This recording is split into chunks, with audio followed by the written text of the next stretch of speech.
ESO just announced a free update coming to all players launching next month.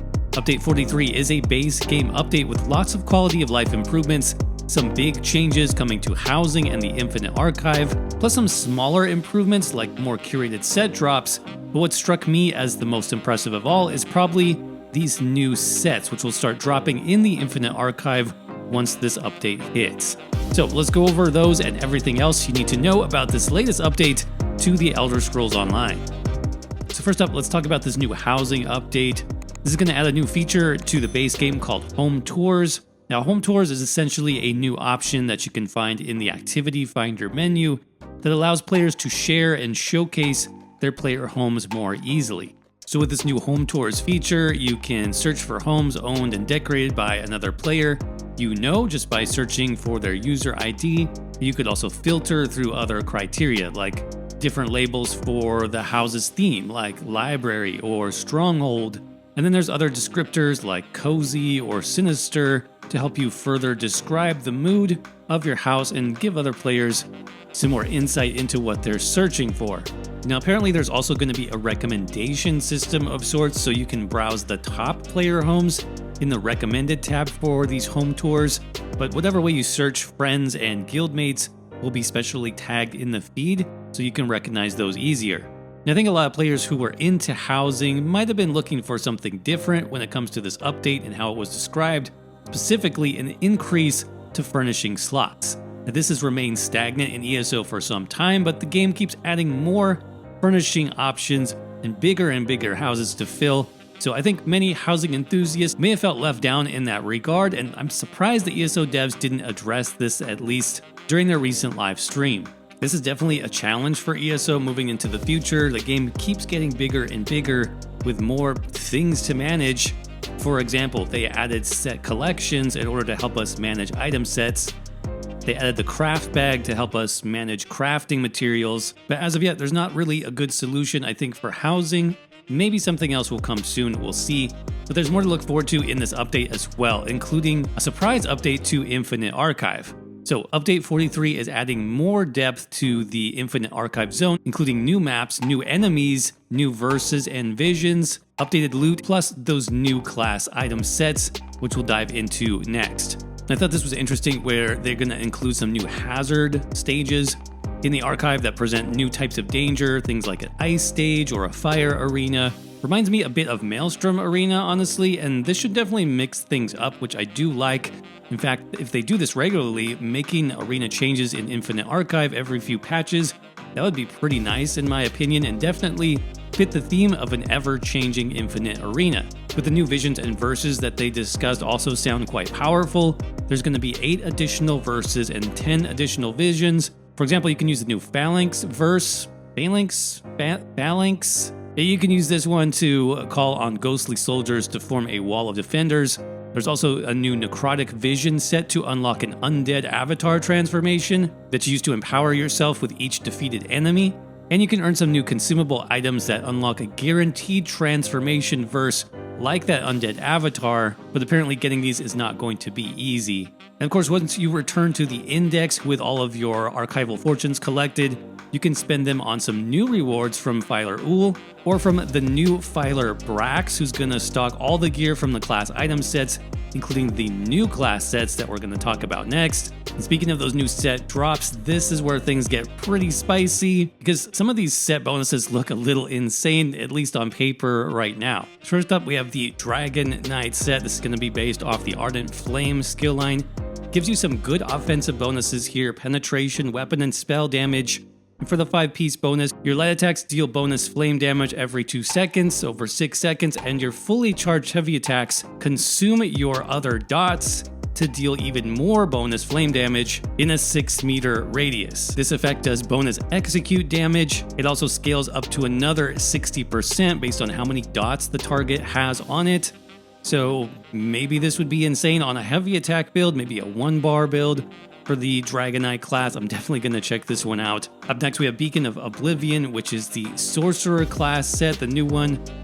2 through 4-piece bonuses are a little odd here. You get armor, weapon and spell damage, and maximum health. Kind of strange, but I do like the 5-piece bonus a lot.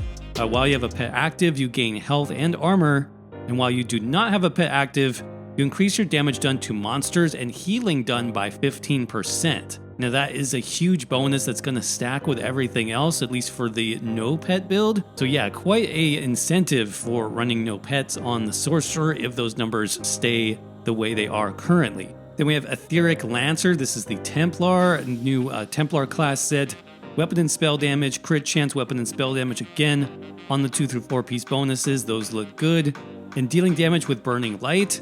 Twice within 30 seconds, summons a spear that implants itself in a 5-meter radius for 5 seconds. And while standing in that area, dealing damage with another Adric Spear ability launches the spear at your target, dealing magic damage and applying the Sundered status effect. Throwing the spear also increases your weapon and spell damage by 300. So this almost sounds like almost like a mini ultimate proc, sort of like Flawless Dawnbreaker, where it also increases your weapon and spell damage at the same time.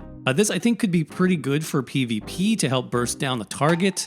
But again, we'll have to see how these numbers look once the PTS hits. Next up, we have Umbral Edge, the Nightblade class set coming in Update 43. This is definitely more of a tank-focused set. It gives you max health, armor, and max stamina, very clear. And for the 5-piece bonus, this is pretty insane. You basically gain this effect when you use a shadow ability that causes you to automatically dodge the next attack and curse the attacking enemy, applying major vulnerability for 5 seconds, so that increases their damage taken by 10%. I think in PvP, this is absolutely bonkers. I think they'll probably change this on the PTS just because of how easily you could proc this with your basic surprise attack skill. Negate all that incoming damage from a target because you're dodging, and then you have that huge debuff on them. Yeah, this looks very strong in terms of PvP at least, and Nightblades are already super strong in PvP, so yeah. Corpse Buster is the Necromancer class set. This gives you weapon and spell damage, critical chance, and consuming a corpse causes it to explode, dealing magic damage to enemies within 5 meters. And this is also amplified by each Gravelord ability on your skill bar. It's just alright. I think it's decent. We'll have to play with this one in terms of, the best ability to proc it and how high you can get the damage. But next we have Ares Cry, the Warden class set. This gives us offensive penetration, weapon and spell damage, and then dealing damage with a light attack applies Eagle's Mark to your target for 12 seconds. After 3 seconds, an eagle attacks your target every 3 seconds, dealing physical damage each strike. And this increases your damage done with animal companion abilities by 10%. Against enemies with that Eagle's Mark. So it's just a basic, damage bonus against a marked target. Is it a better single target damage set than what we have in the game? Again, we'll have to wait and see.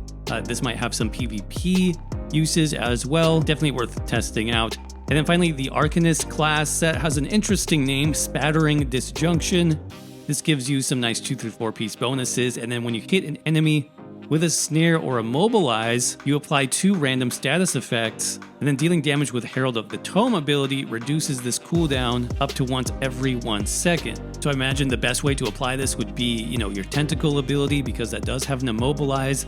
You can spam that to reduce the cooldown and get a bunch of status effects on a target. Could be nice in both PvE and PvP situations. So probably my 2 standouts, again, would be the Nightblade set. Looks pretty busted in terms of PvP.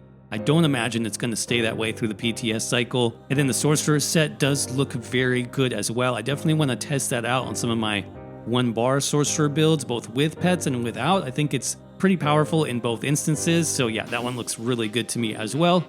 But let me know what you guys think down in the comments section below if any of these stand out to you, and if you think you would actually use these sets on any of your builds. Now, as I said, there's also going to be multiple other quality of life improvements coming in Update 43 as well. For example, item curation, that system that helps you get duplicate item drops within a set when you're still filling it out in your collections. They're going to expand that to cover some new sources, including the weekly trial rewards, Imperial City vendors, dungeon-specific reward chests for monster sets that you usually spend Undaunted keys on. Those are going to be curated as well, which is going to be a huge time saver for a lot of people still trying to complete those monster sets in those different weights. Update 43 also includes some improvements to mount previews in the Crown Store, allowing you to preview and replay animations such as summoning or rearing up with your mount before actually having to purchase it to see what that looks like. We've heard that there's going to be even more changes and bug fixes One other one specifically we heard about was Guild Trader and Guild Bank interfaces, remembering what you accessed last, so kind of like a quick access version of that.